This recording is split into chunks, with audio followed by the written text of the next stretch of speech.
Hey everybody, this is Brendan. Got some writing advice, and all right, so this is week four, counted four, of my Urban Fantasy Reading Challenge. What happened a little over a month ago is I sent out on social media a quick request to people for books in the urban fantasy genre that I had all to read in order to better to understand the genre and kind of how it works commercially and how the big books in the thing, yeah, the whole deal. And the books that I've been reading so far, as I'm reading A Midnight Ride by Ben Aronovich, Stormfront by Jim Butcher, Moon Call by Patricia Briggs, and then this week, Rosemary and Rue by Seanan McGuire.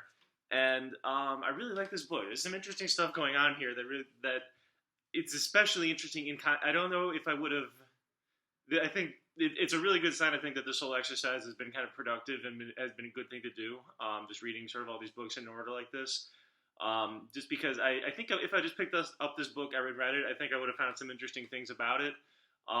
But especially sort of in context of the genre, I think that there's lots, like, it especially kind of stands out as like doing lots of sort of cool stuff, not just in terms of the stuff that the other books in the genre aren't doing that I like better here, but in that it sort of takes, it builds on some things that some things that it sort of established in the genre that you can do that, and does them, I think, to more purpose than lots of the other books in the genre that I've read, and I'll explain what I mean in just a minute. But if I sort of didn't understand kind of what the preconceptions that somebody that is like a more of a ravenous fan of this stuff might come to a book like this with, I think I might not have really appreciated what it was doing quite as much. All right, and again, as with the previous books in this, I'm going to assume that if you have some, if you haven't read this, if you haven't read the book before, maybe just hop over on the internet. Again, Rosemary and Rue by Seanan McGuire. Just maybe go read a synopsis real quick if you're not interested, because I'm not really going to do the synopsis thing. But some stuff that I liked about this book. All right, first off is the first scene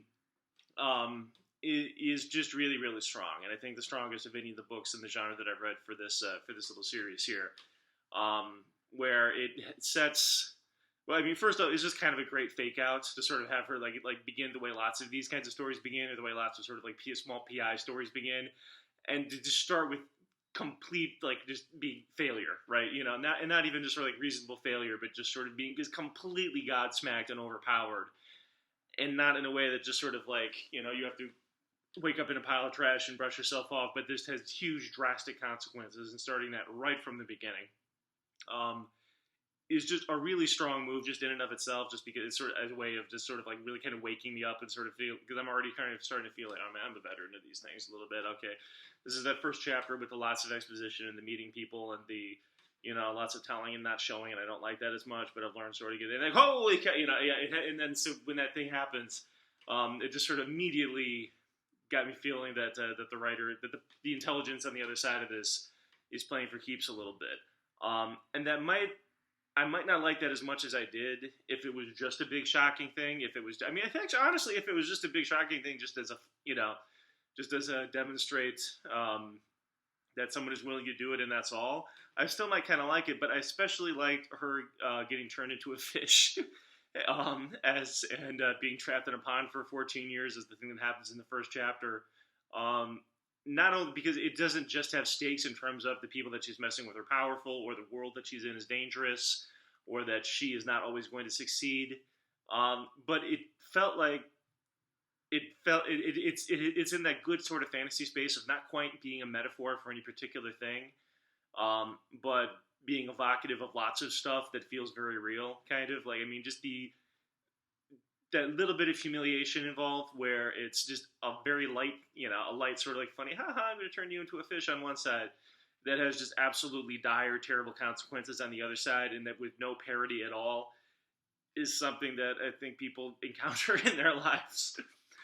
Dealing with other people that have more power than them, and just that feeling of this other, this the other entity that is sort of doing this to me is never quite, there's never quite going to be any pair. I can never even get this person to take what they're doing as seriously as it is going to be serious to me. And also just again the idea of stakes of not like, not being like, disfigured in a cool way and becoming a vigilante, or it doesn't feel like an adolescent bad thing. It feels like an adult fear. It just sort of feels like, okay, you're taken out of your life for 14 years. Everybody moves on without you. Nobody knows what happens to you. And then at the end of it, you're not even really able to give a full accounting for what happened or really explain in a way that anybody's going to find satisfying, or no one's ever going to forgive you for that. And also just practical things like, your career is shot, you have no money, and that's hard, right? That hits, and I think that's a really it's a really strong first chapter, really like good beginning, and the fact that it sticks with the consequences of that throughout the rest of the book, I really like that a lot. Another thing that I thought was interesting about this, and this is sort of where I'm glad that I kind of knew sort of what the standards for the genre are a little bit when I went into this, was that this book definitely has that thing of the first couple of chapters being full of exposition where it's showing but not telling, and having people walk into the frame, and then you say like, this person is this kind of supernatural, this means this, and having that like inner third person monologue of that happening, rather than it doesn't follow the Highlander principle, what I've talked about elsewhere, where like first you want to see the cool thing, and then maybe you can handle the explanation.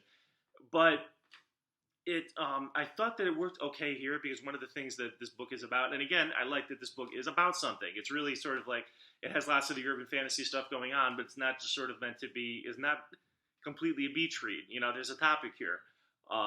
And part of the topic is and part of the theme, that it doesn't belabor too much, but is that it's about being wrapped up in this net of obligations, right? And being enmeshed in sort of in a world politically and socially, and in terms of family, and in terms of history, and in terms of what you've done, and the places, and the mistakes you've made, and the people that you've screwed up to, and people that have screwed up to you, and the feeling of sort of, and there's a little bit of this in Mooncall, but in Mooncall it was a little bit more positive, and also there's a little bit of, again, that romance novel kind of like filter to it that made me not take it quite as seriously, maybe. Whereas with this, it's a little, it's negative, and it's a little bit scary, but part of what makes it a little bit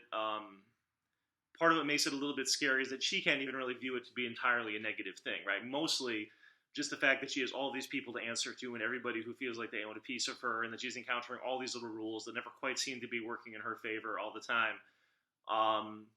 It's mostly a negative thing, but because she has so much history with it, and because like the people that she's meeting, she's not like a stranger in a strange land. She has all kinds of history with these folks. To the point where as soon as she meets him, it's like, okay, yeah, that was my ex-boyfriend, and then this happened, and this happened, and this happened, and we actually have that whole explanation for everybody that she meets, that she sort of has to go through in her head before she can even sort of have a simple conversation about these immediate practical things that she has to deal with, and that sort of, and the effect of having that sort of happen over and over and over again.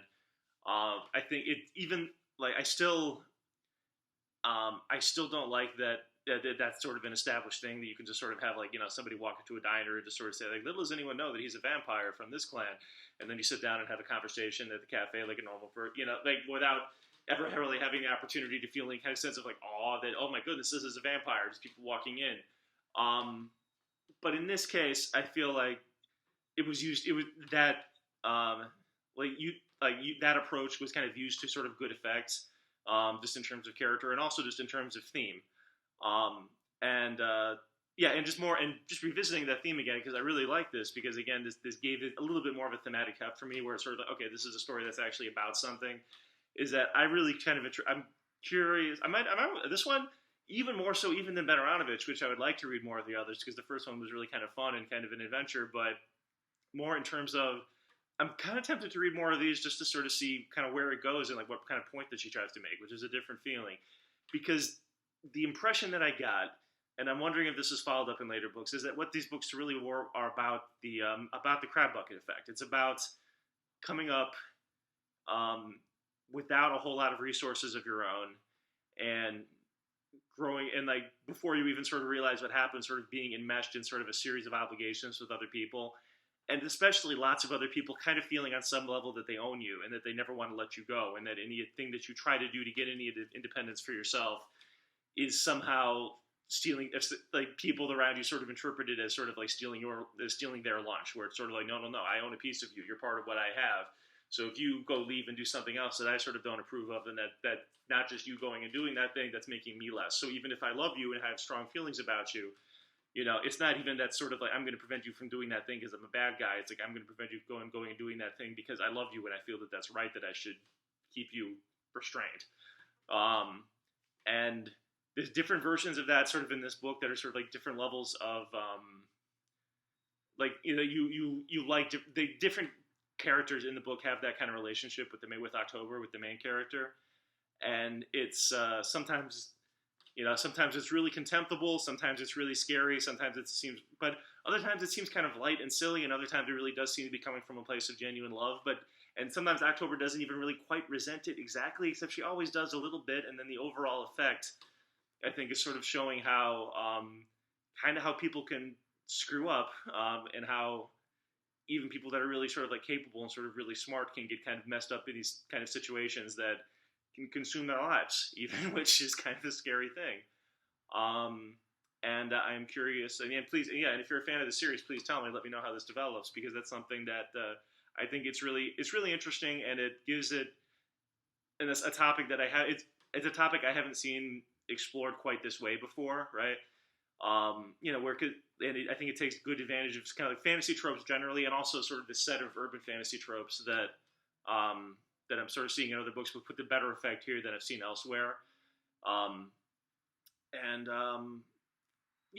It's interesting. I'm curious, and I kind of want to know how future books handle this. I would love to hear that from you guys. So if anybody's out there is a fan of that series and wants to talk to me about this, and definitely wants to say like, yeah, I keep reading, or maybe keep reading to a certain point because then things go off a cliff if that is the case, or whatever it is, please tell me. I would like to know. This is cool. Okay, so that's it. All right, so that's book 4 out of book 5 of my Urban Fantasy Reading Challenge. The next book that I have is The Last Hot Time, which supposedly I've had a massive comedy of errors getting hold of a copy of this book that I can read, but it's coming. The Last Hot Time by John M. Ford, and I'm going to be finishing up my Urban Fantasy Reading Challenge that way. And that should be happening next week if all goes well. I hope everything's doing okay for you guys. Like, comment, subscribe. Go ahead and hit the link, join my mailing list. I'll give you free ebooks, or just go to my Amazon page and buy a bunch of ebooks that way, because you can buy my books, and it's a good thing. That's all I got. Be safe. Be careful out there. Love you all. I'll see you next week. Good night.